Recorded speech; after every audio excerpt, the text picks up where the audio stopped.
Welcome to Goddess Garden Book Chat. I'm your host, 11 Goddess. Today we're going to do an extensive deep dive.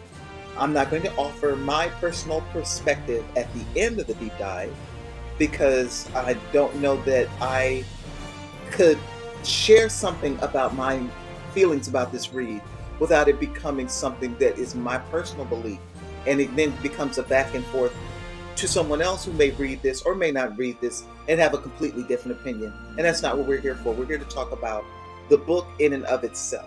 And that book is What Happened by Hillary Rodham Clinton. It's narrated also by Clinton herself. Um, it reads as a voice memo from the center of a storm, and it's recorded by the person who lived it. So we were witness to this. I want to believe that everyone here was an adult at the time that this presidential race was running, because it wasn't that long ago.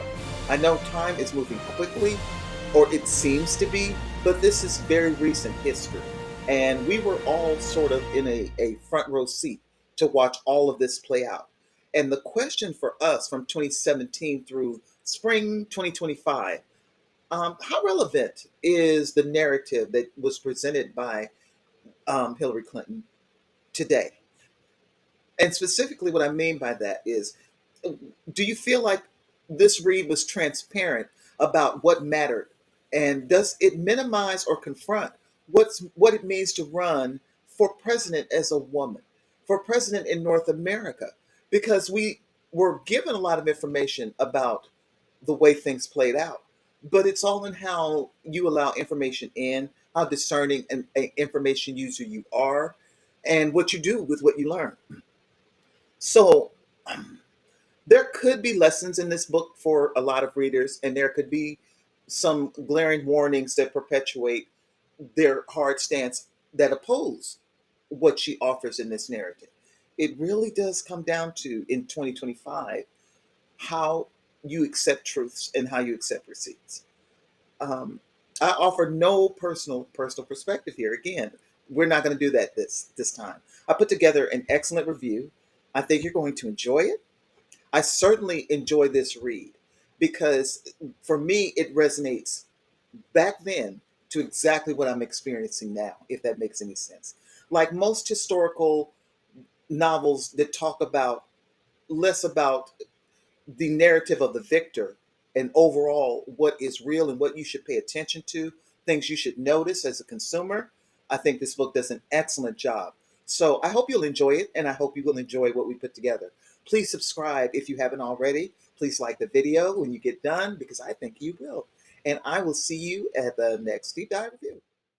Get comfortable, friends, because this deep dive is from a powerful, real moment in recent American history.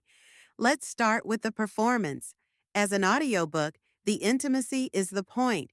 You hear grief, gallows humor, and policy wonkery in the same breath of what happened. Listeners clearly showed up for that perspective. Its first week posted blockbuster numbers across formats, with the Clinton Read audio setting a company record at Simon & Schuster. On transparency, the book is more candid than most campaign memoirs.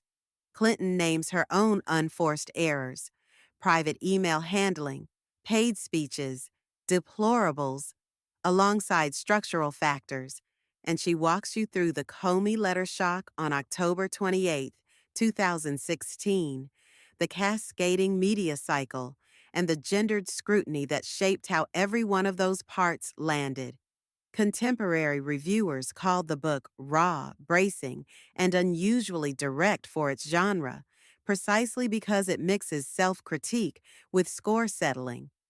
On Relevance from 2017 to 2025, the chapters on disinformation and foreign interference aged into primers. Independent investigations since the book's release documented in granular detail an extensive Russian campaign to influence the 2016 election, social media manipulation, hack and leak operations, and messaging tailored to American fracture points. the Declassified Intelligence Community Assessment in January of 2017, and the Bipartisan Senate Intelligence Committee's 5-volume report that covers 2018 to 2020. Both affirmed the core picture. Russia interfered, and it did so with goals adverse to Clinton. Whatever you thought then, the record is now public and lengthy. If you want a single specific place where her account intersects later evidence and analysis, look at the late-breaking Comey letter and the media's fixation on emails.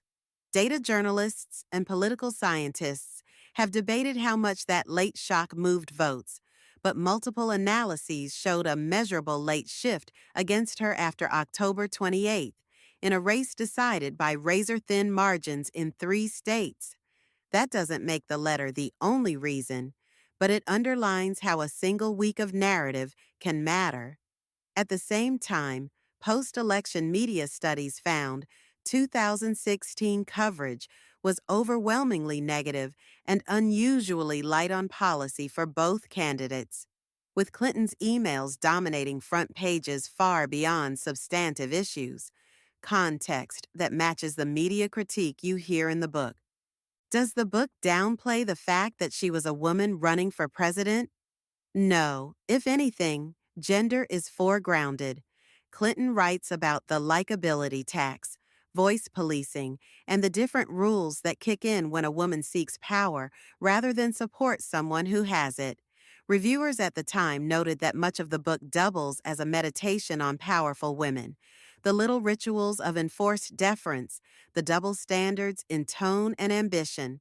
And that frankness is part of why this memoir feels less packaged than most.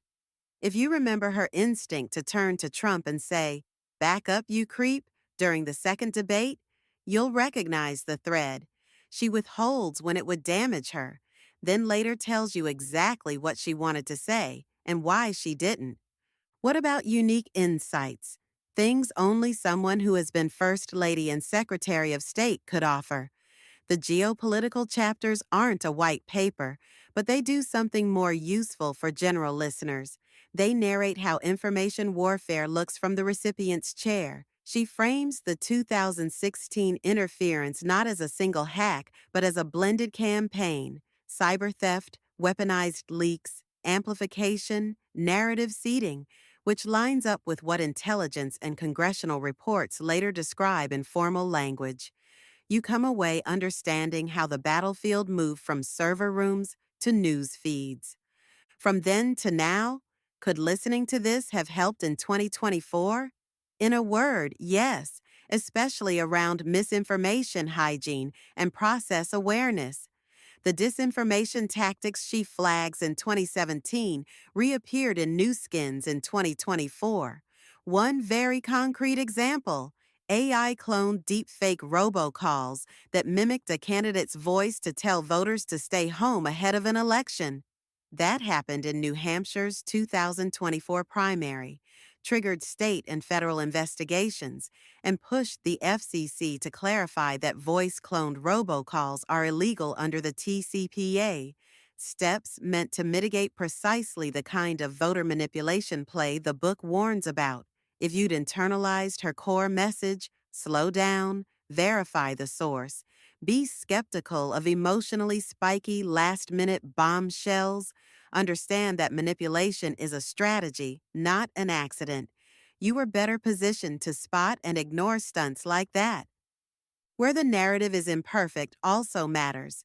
She argues hard that external factors, Comey, Russia, hostile media dynamics, mattered, and sometimes the accounting for campaign misreads is briefer than critics wanted. That tension showed up in the split reviews back then and is still visible now. Some readers hear accountability, others hear defensiveness.